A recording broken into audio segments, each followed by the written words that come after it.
प्यारे बच्चों, हम पढ़ रहे थे कक्षा 6 की गणित और इसमें हमने अपना पहला अध्याय अपनी संख्याओं की जानकारी को पढ़ना प्रारंभ कर दिया था और इसमें हमने प्रश्नावली 1.2 के 1 से लेकर के 8 तक प्रश्न कर लिए थे।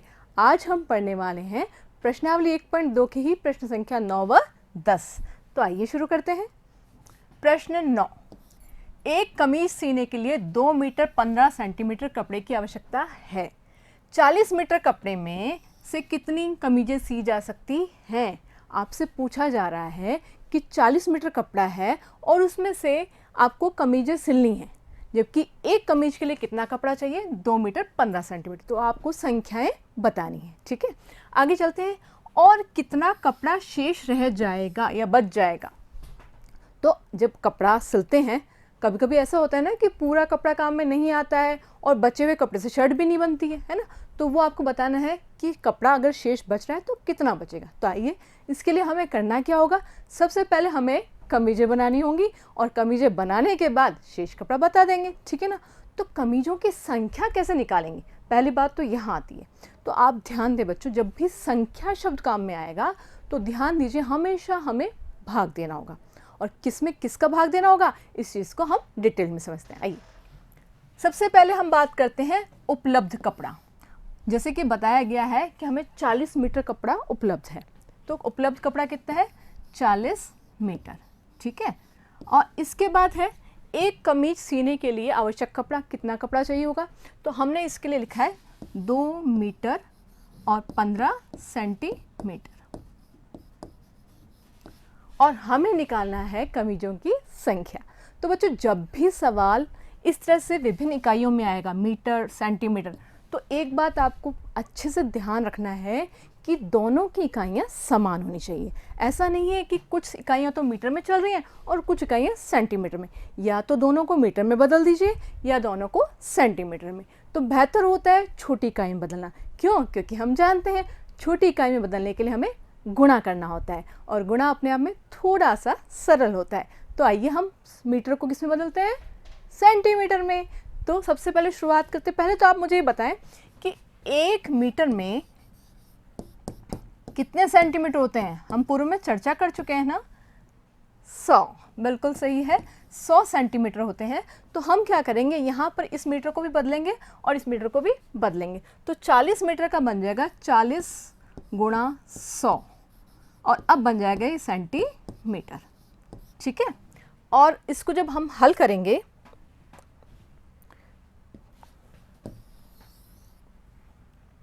एक बार से लिख लेते हैं ना, उपलब्ध कपड़ा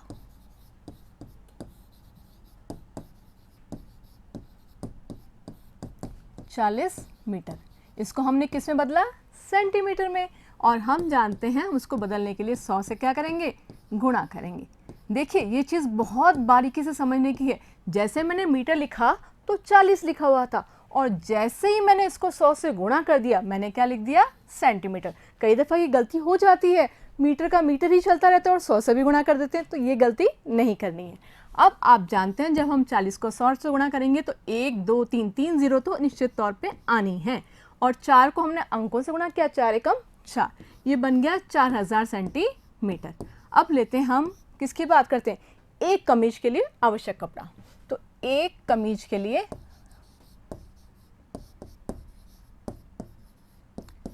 आवश्यक कपड़ा, ठीक है, कपड़ा। इसको अगर हम देखें तो यहाँ पर पे हमारे पास है 2 मीटर 15 सेंटीमीटर, 2 मीटर 15 सेंटीमीटर। इसको भी हम क्या करने वाले हैं? सेंटीमीटर में बदलने वाले हैं। तो ये तो पहले से ही सेंटीमीटर है, किसको बदलेंगे हम? मीटर को।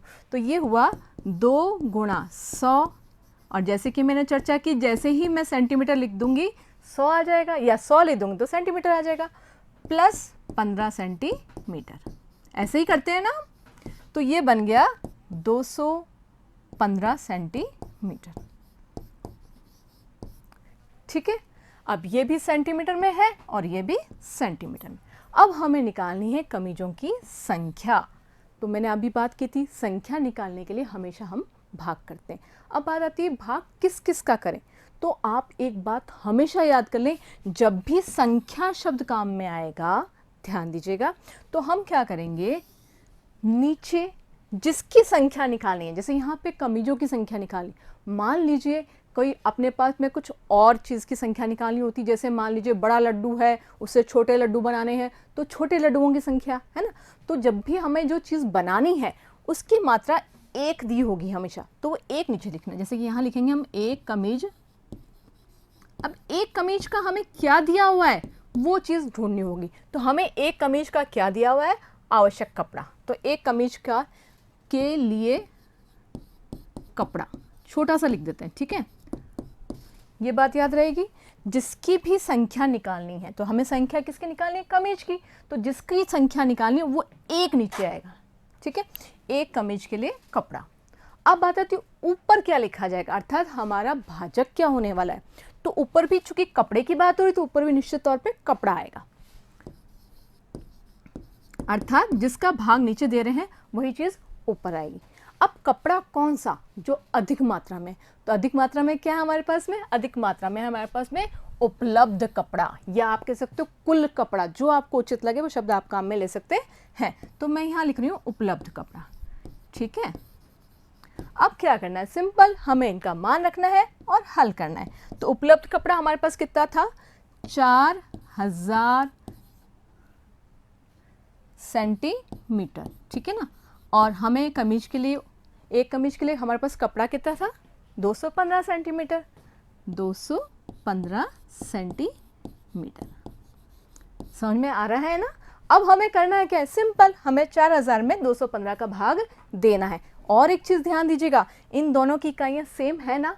अगर सेम नहीं होती है तो आपको समझ जाना है कि उत्तर में दिक्कत आएगी, तो हमें इकाइयाँ सेम कर लेनी है, ठीक है। तो यहाँ पर पे अब हम सेंटीमीटर से सेंटीमीटर को काट देंगे। तो अब जब भी संख्या की बात होती है तो कोई इकाई होती ही नहीं है, ठीक है ना। संख्या तो गिनती होती है, उसमें कोई इकाई नहीं जुड़ती है। तो यहाँ पे हम अब 4000 में 215 का भाग देने वाले हैं। ये लीजिए 4000 ले लिया हमने और यहाँ पर पे 215 का इसमें भाग दे दिया। आप देख पा रहे हैं यहाँ पहला अंक 4 है और यहाँ पहला अंक 2 है, तो 2 दूनी 4 आएगा, लेकिन यहाँ 15 ज़्यादा है तो 430 आएगा, जो कि हमारे 400 से ज़्यादा हो जाएगा। तो हम एक दफ़ा भाग देंगे।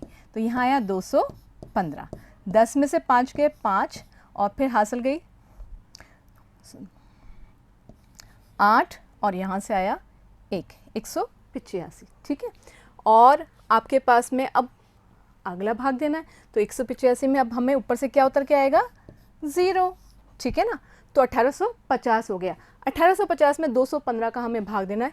तो रफ लगाते हैं आइडिया, 215 को अगर मैं 7 से गुणा करूं तो 7 पंजे 35, हासिल की 3, 7 एकम 7, 7 3 10, हासिल की 1, 7 दूनी 14 और 1 15, 1505। ये तो बहुत छोटा आ रहा है। तो 215 को मैं अब 9 से गुणा करती हूँ। तो 9 पंजे 45, 4, 9 एकम 9, 9 और 4 13, हासिल की 1, 9 दूनी 18 और 1 19, 1935। ये ज़्यादा आ रहा है, इसका मतलब निश्चित तौर पे हम जो चूक गए हैं 8, उसी पे उत्तर आएगा। तो 215 पे अब हम 215 को ये मिटा देते हैं, ठीक है ना। 215 को किससे गुणा करने वाले हैं, 8 से। तो 8 पंजे 40, 8 एकम 8, 8 और 4 12, हासिल की हो गई 1, 8 दूनी 16 और 1 17, 1720। ये बिल्कुल सही है, जो कि 1850 से छोटा है। तो हमारा भाग कितने दफ़ा गया, 8 दफ़ा, 1720, ठीक है। और इसको फिर हम घटा देंगे। तो 0 में से 0 गया 0, 5 में से 2 गए 3 और 8 में से 7 गए 1। तो आप देख रहे हैं 130 बच गया, ठीक है ना। तो अपने पास में यहाँ पर कुल कमीजें कितनी आ गई, 18। कमीजों की संख्या पूरी कमीजें कितनी बन गई, 18। और जो शेष बचा हुआ है यही है वो कपड़ा जो बचा हुआ है, ठीक है। तो लिखते हैं इन सब चीज़ों को। 40 मीटर कपड़े में से कमीजें कितनी सी जा सकती है, 18। पूरा मान आया था ना। और कपड़ा शेष कितना बच गया था, 130। और हमने इकाइयाँ किस में बदल दी थी, सेंटीमीटर में। तो कपड़ा तो हो गया 130 सेंटीमीटर।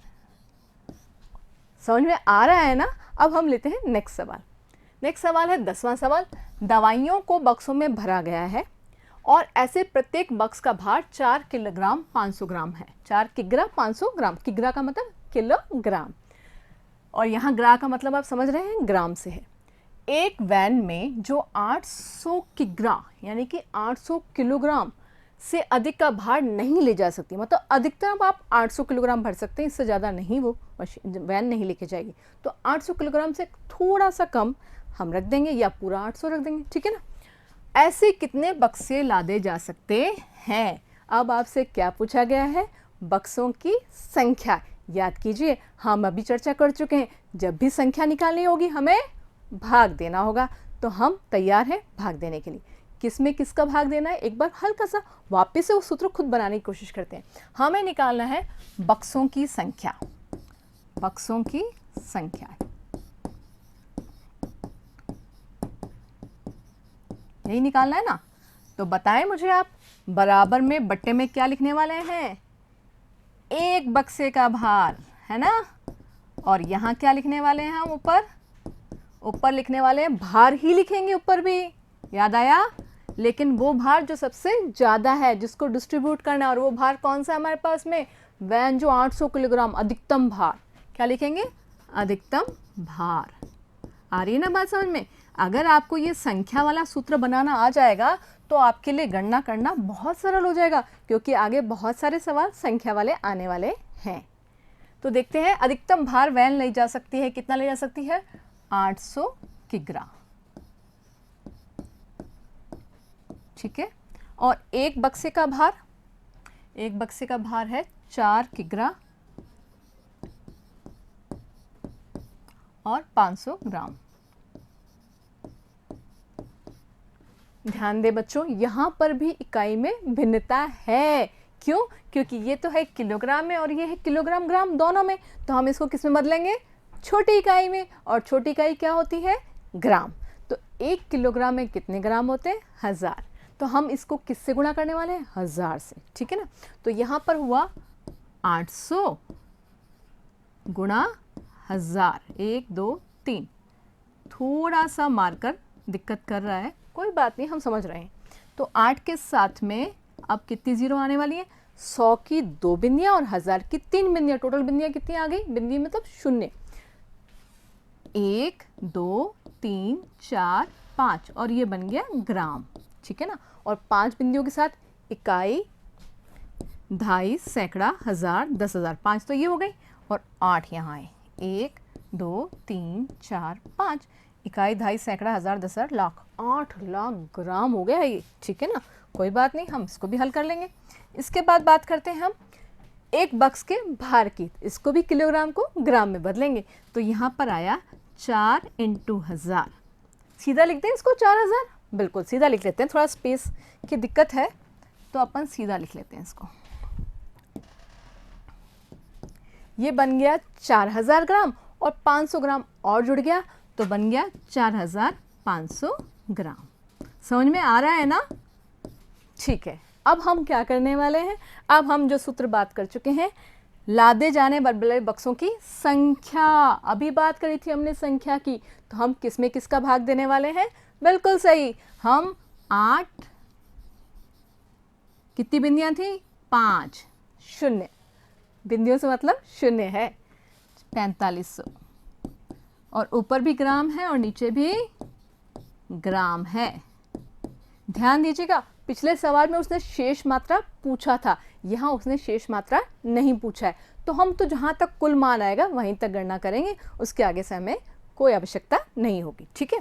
तो अब आप चाहें तो बहुत सरल तरीका, जब भी शून्य दिखाई दे बेहतर रहेगा उनको कट कर दें, उससे थोड़ी गणना सरल हो जाती है। तो आप देख पा रहे हैं यहाँ पे 1 2 3 4 5 शून्य है और नीचे 2 शून्य है, तो 2 शून्य तो हम आपस में कट कर देते हैं। भाग होने पे भी तो कटेंगे ना। तो अब हम क्या करने वाले हैं?